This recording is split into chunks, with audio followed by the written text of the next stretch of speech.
Hello, you won't believe it. We are back, at least for a short while. The Hangout Yes, and Connections. Heidi and Margarita, Mr. Lotus. it is such a long time that we didn't come up anymore. Is it 2 years or so? Yeah, probably. hmm So just reconnected and wanted to give a little bit an update what is going on in our lives and you know how time went since we had a really huge activity. We had more than 100 shows, didn't we? Oh, It yes. was huge and many, many, many guests. We started out with just talking between ourselves, as we do now, Yeah. but it was not really meant for anybody to listen to us. It was just for us, just trying out how that works. And then we discovered somebody was listening. And then we thought, oh, always talking between us, it's a little boring. And so we invited the guests.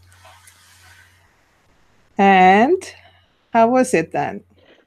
I loved it because we engage each other with topics and then Mark came in and then we worked with Marilyn Shannon sometimes like that, and it was so beautiful. It was so nice because our followers they looked at our connections um,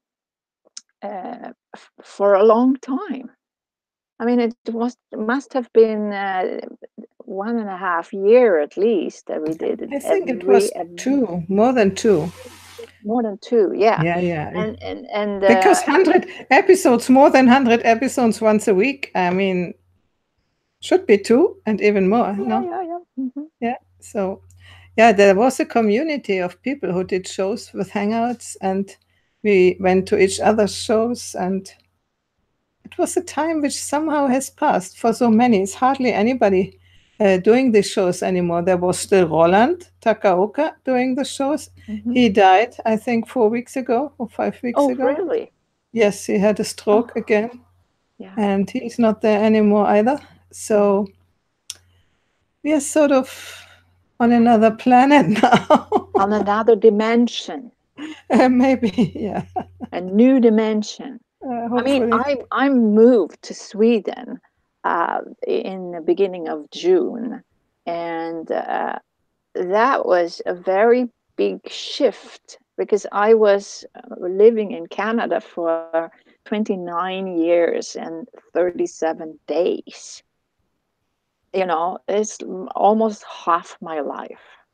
And now, when I came home, I felt so welcomed, and I moved in with my mother, and now I have this room.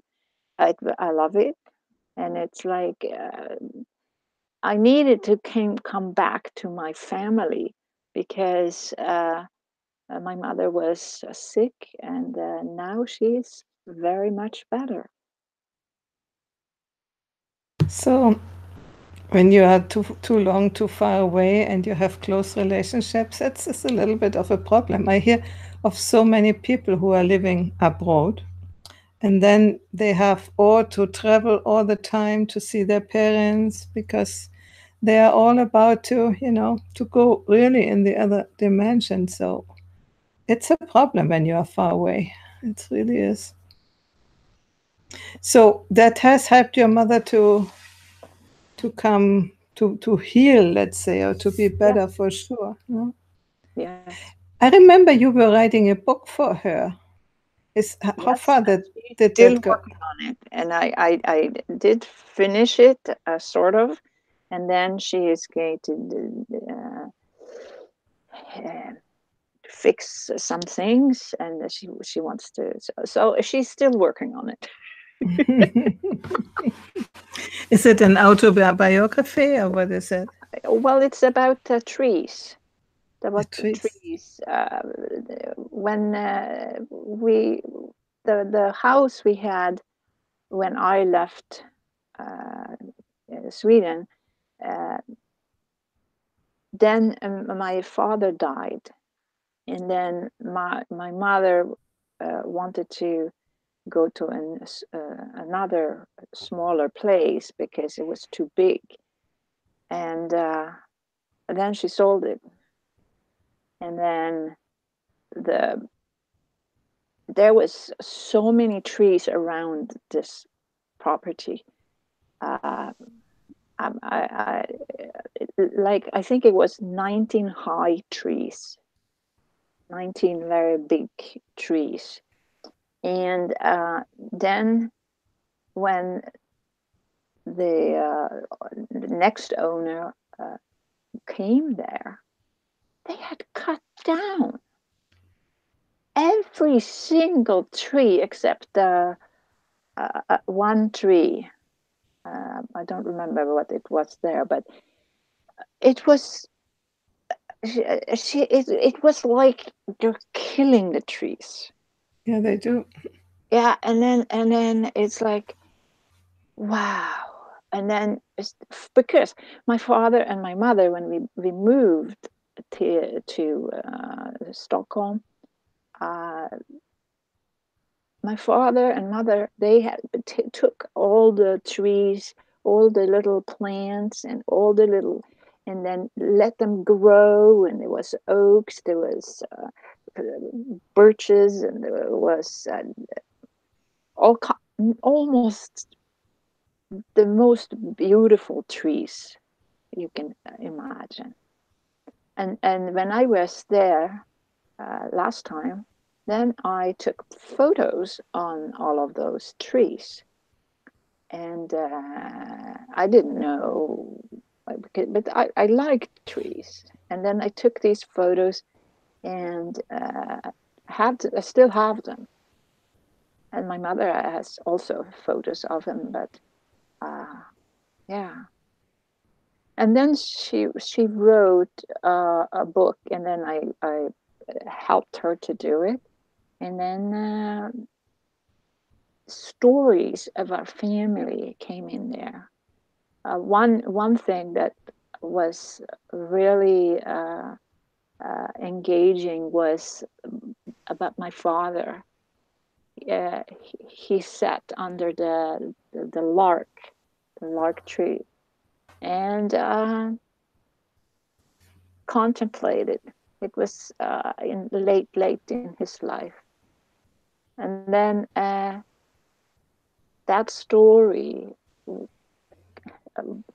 It was so incredible. It was so incredible because we need nature to actually have our life force. And then the next host there, just cut them out, just cut them out. That's so, you know, these are beings like we are. Yeah. That's one thing. The other thing now with our climate problems, it is so needed that we don't cut down the trees, but we plant even more and more and more and more to bind the carbon dioxide. So doing these things, it is bad on many levels, not only on the emotional level and on the tree killing level, but also on the on the level for it's bad for the whole earth. Yes. And Sweden should be. I mean, they want to bring down the carbon dioxide emission, diminish it of 80%. So they should have a different mindset, or no? But maybe it was how long was it ago? It was in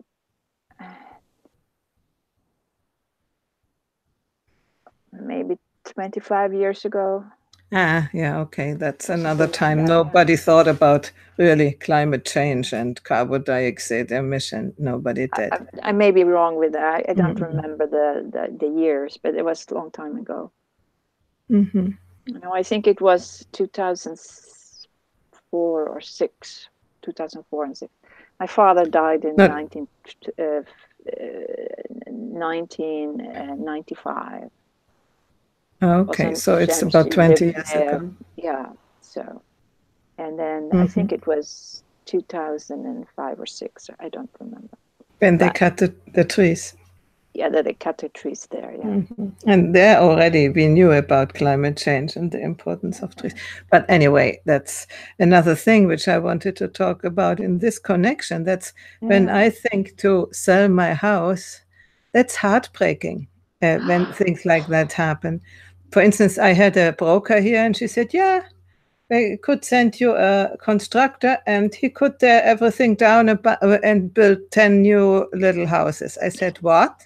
That's 30 years that I work for that. It spent all my money and all my energy so that somebody comes and tears down my house. I know. So, you know. That's so grieving. I wouldn't be able to, you know, or I go completely away that I never see it again. Or I wouldn't do that. The thing is, when I stay here, the longer I stay here, the older I get, and being alone is not really, you know, with 10 hectares of land and 450 square meters of house and all the terraces and whatever around, it's a lot of work. And I mean, still I can do that, but already going away somewhere with the animals, with the plants which need to be watered, it's really difficult, you know. So when Mark was still alive, and we might talk about that later, we were thinking about selling the house and go somewhere else. And now alone, now I wouldn't even know where to go somewhere else, you know. Before, in two, you have a project and you begin a new life, but where should I go alone? Home to Germany? Not really. My mother is dead. My father is dead for 40 years or something. I have some brothers in Germany, but they're not really, you know, we're not really connected. It wouldn't be a reason to go to a place where a brother of mine is. That wouldn't be, you know, the attraction. So, hey, at the end I stay here. But or I find somebody to stay here with me. I had a couple of people, German people, coming in summer, and they were really excited and wanted to come and blah blah, and they were bound to come back now for 2 or 3 weeks, because I said, first, before you do this decision, first you have to know all seasons if you really want to do that, you know, before we do the construction changes in the house and so on. And they didn't come, and they said they couldn't come. So for me, it's sort of dead already, you know, this possibility. There were other people here. One, I directly said, no, we don't connect, or not one, several people. I said, no, that is not okay. Because if you have somebody in your house living with you, you need to have a connection. Yeah, a feeling for each other and sort of a similar values, you know. Yeah. So it's not easy, the decision. I think today that I have the house for more than 30 years, let's say. And today, with what I know today, I wouldn't have done that again, you know. But that's what it is. I have done it. I have put a lot of energy into the house and into the country around. So, but you have done so much, and you should be pleased that you have come this far. Oh yeah, I am. But I'm you know, I'm a trait neuroticism for me is quite high. So I'm always preoccupied of whatever you can be preoccupied, you know. And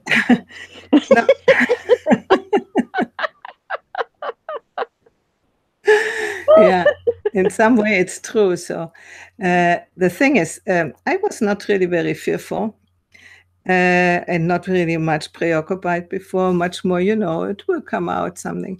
And then came the illness of Mark, and then he died. And that has changed so much for me. Since then, I'm really much more preoccupied, much more fearful than I ever was. Ever is not the right word. But I hadn't been so much in anxiety and stress in the last, let's say, 15 years since I separated from the previous husband.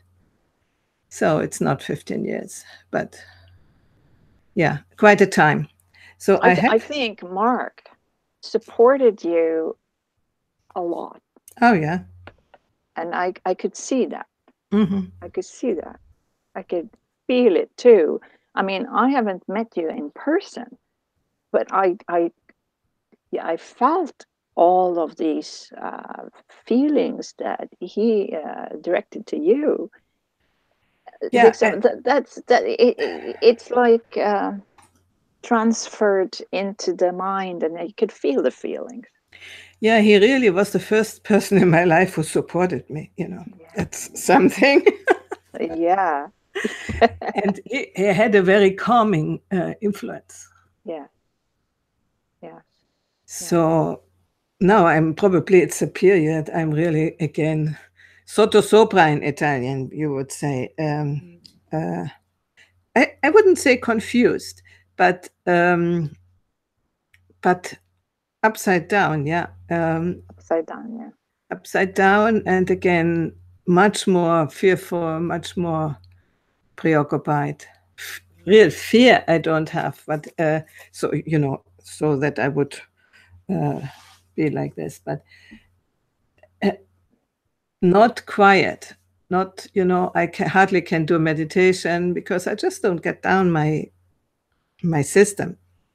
Yes. And then there comes the real preoccupation. Now, if you are alone, and something happens to you, who will take care of you? I have no children, and I have, my brothers, but they have my age. They wouldn't even, So these are all thoughts which come very heavily, and I think I will get over them in some way, but still there is some practical thing to do. Yeah. So talking about the house, I would like really to find somebody who loves to be here and be in this, loves nature and live with nature, and in a country slightly warmer than, let's say, Antarctica.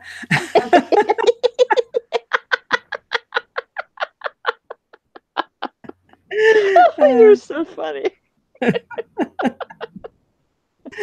Yeah. So that's always my hope, to find somebody who really, really loves exactly the thing what it is, and then from there starts to make it better, instead of tearing everything down, Ooh, that's. I was reminded when you told me about the trees, I have here a palm tree, which was one of the reasons why I chose the house, because for me, a palm tree was like, symbol of paradise. It died last year. There is an illness going around of palm trees dying, and this one is dead. I left it there. It's dry, but, and it's really, it's very sad when these plants, at least these special plants, die, or the lemon tree or whatever. When the thorns, when they die, I'm not so much preoccupied. Yeah. Can you plant a new palm? I have another one. We took already, I think it's 15 years it's in, and it's not even a third high than the other one was. So slowly, they grow very, very slowly. And this was up to the roof practically, So it's sad. And I had other trees like elm trees. They die regularly. I had one which had grown up very big.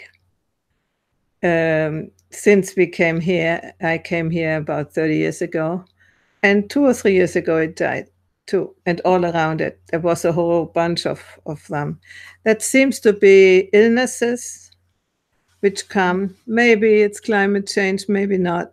Maybe it's normal, but whatever it is, when you see the trees die, also cherry trees, a lot of cherry trees died in the last few years. That's really, really sad. I went to a museum where their art. It's a castle right near beside us here, 20 minutes away, and in there around surrounding there were all big trees. And then when my mother and I went to the little cafe there, and then we saw this big birch. It was so dry, it died in the middle of the summer. I was like crazy because in July in Sweden, that was the highest temperature we ever had. We had 45 degrees Celsius here. That's incredible. That's crazy. And my mind was like like I couldn't. It's so much high frequencies and hot stuff, and I couldn't do anything. No, when it's this hot, we didn't have it so hot this year. It was only one period of about 7 to 10 days, which was over 35, maybe 37, 38. Last year it was worse. We had the northern weather. In Germany was the drought. And here we had rain until, let's say, July. Now we have dry weather. It doesn't rain really. It is all getting upside down, upside down. So when I feel upside down, maybe it's just what it is, generally. Yeah, yeah. Well, now in October and in August, late of August, then they were like normal. Mm. And you know, we had rain and rain and rain and rain and rain and rain and rain and storm and rain. Yeah, the predictions that it will be ever more these big discrepancies between hot and cold, and if they are true, we will see, or maybe we won't, but the next generations. But this is really a strange thing what is happening. I have heard, and if it's true, then it's no wonder why it is in Europe the weather like this, that the polar winds, which before circled all around the polar circle, inside there was a sort of a barrier in around them, so that the hot winds couldn't go in and the cold winds couldn't go out. So they were well separated, and that this circle about a year ago has opened, so that now the cold winds can go out and the hot winds can go in. And that's why in Sweden, also in winter, it was quite warm. No, it was sometimes up there warmer than here. And this is completely unusual. I could say unnatural, but obviously it's natural because nature does it. Why, we don't know, but we can have some idea. The thing is that this won't close again. And we have to face the results, When the Gulf Stream will change, who knows? Still, it goes along Germany and goes up there. Who knows if it continues doing that? The climate will really be different, completely different. We might have desert here, in about 20, 30 years. Yeah. So, and I saw a video about Sahara, and then they say that there was a water underneath the Sahara. It's like a water, much water under Sahara Desert. And then they say that they could raise it up so that, like in South America, in Brazil, they have this rainforest. Still that's a little bit is left. Not very much is left, Right, right. But it's the same that Sahara was before. Mm-hmm. And it's like, and now they pump up the water, and then maybe that they the water can't come up because there was no more water. Yeah, but the thing is, when they only pump it up and don't plant trees for it, then it's useless. It's like the oil. Sooner or later, it will be finished, and that's it. Yes. I saw in Israel they are very pioneers in re-greening the desert. They know how to do that, so you can do that. But you have to know how it works, and once, and second is you need to want it.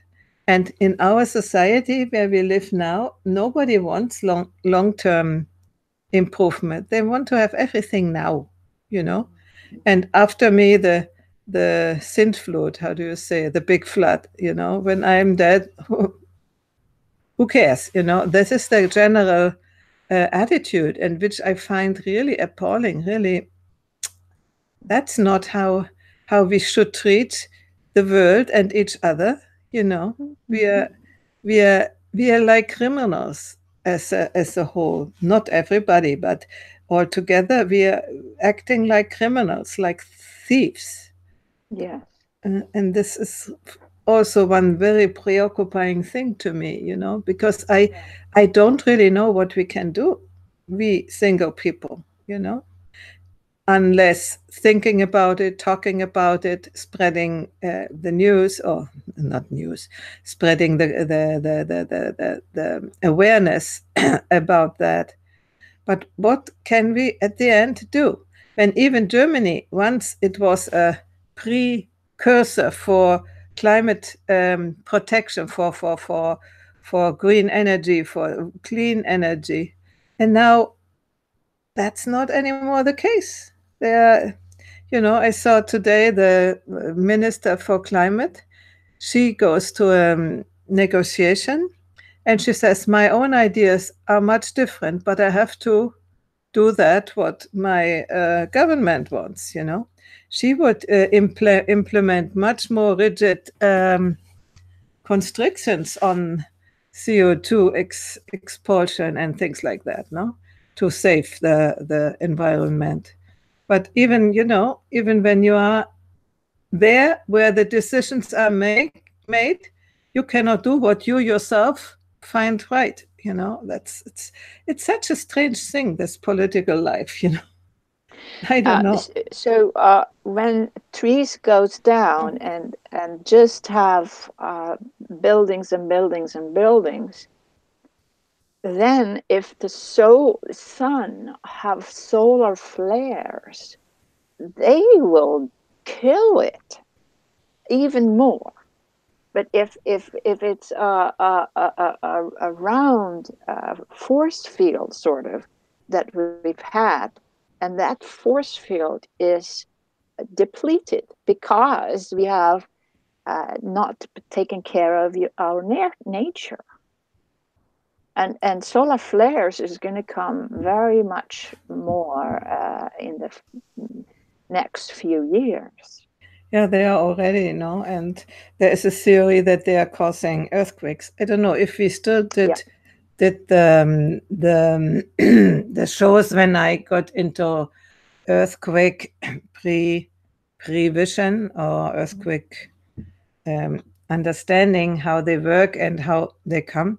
There's a guy on YouTube who is called Dutch Sense, and he has the idea, which is very much controversial, and he gets quite shut down, that the center of the earth is not melted iron, as people say, the normal science says, but it is plasma energy, with other words. And he says when solar flares come up to the earth, they go right into the center, and then from there, the plasma gets more energized logically, and then from there it goes out again, and pressure comes up to the surface. And there are some parts of the world where there is more, and there is and where they come out more easily. And they're very deep earthquakes. They're 600 kilometers deep. And from there, then they spread. Normally they are in the sea, so nobody sees a lot of them, and they don't even cause tsunamis because there's so much down. And only, I think, for 10 years or so, you can measure these. Yeah. You don't, but somebody does.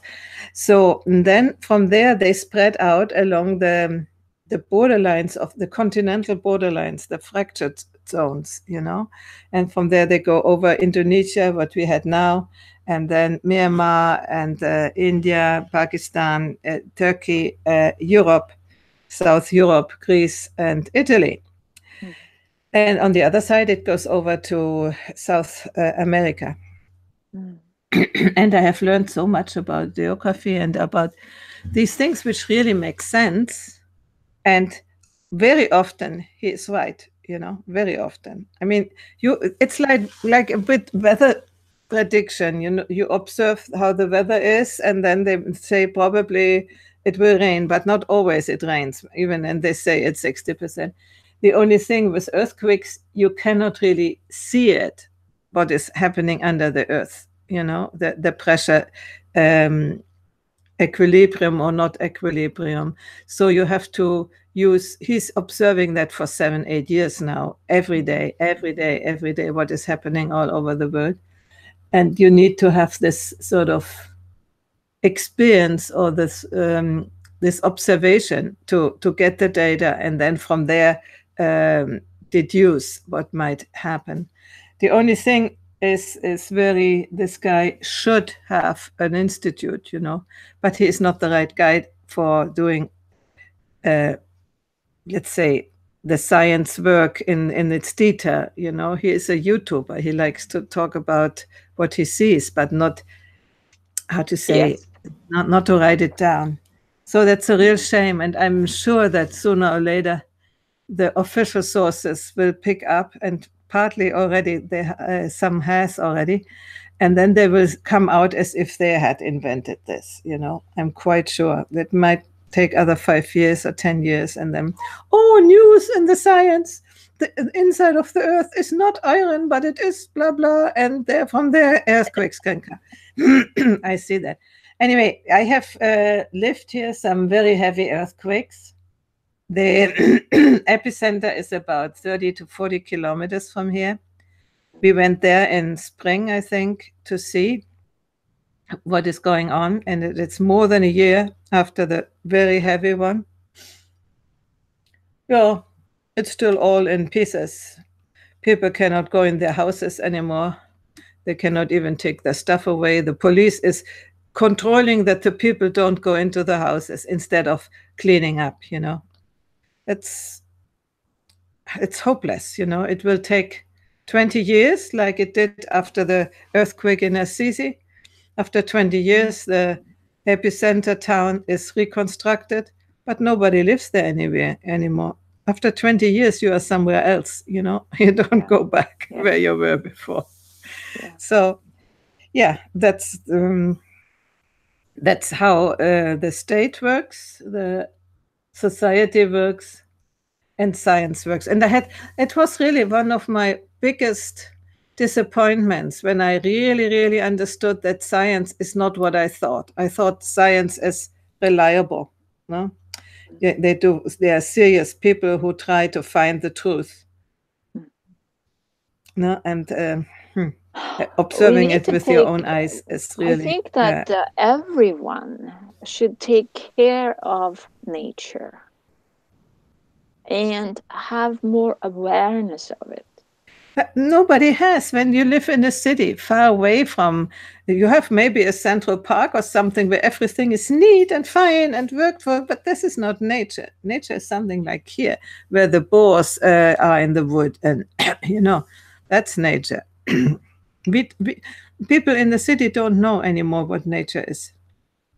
I didn't, certainly, before I came here. So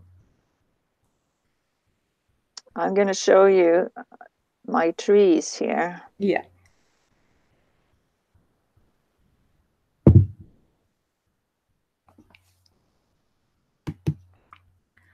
I white boxed you. Oh, wonderful. That's now yellow. Wonderful, wonderful. Yeah. These are colors, huh? Yes. And outside, it's a ridge, a ridge with trees. And I love that. I love that. Well, Oh, yeah. I have to go, I think. Yeah, But we could continue the conversation some other time yes, and just share a little bit what is going on in life and what we think yeah, might help to change our attitude, let's say, more than the world, because yes, yes, the world comes later and it has to take care for itself at the moment without us too. We have to do something else just now. And I yeah, think that's what everybody thinks. So yeah. bye bye. Okay, take care. Take care, you. Ciao.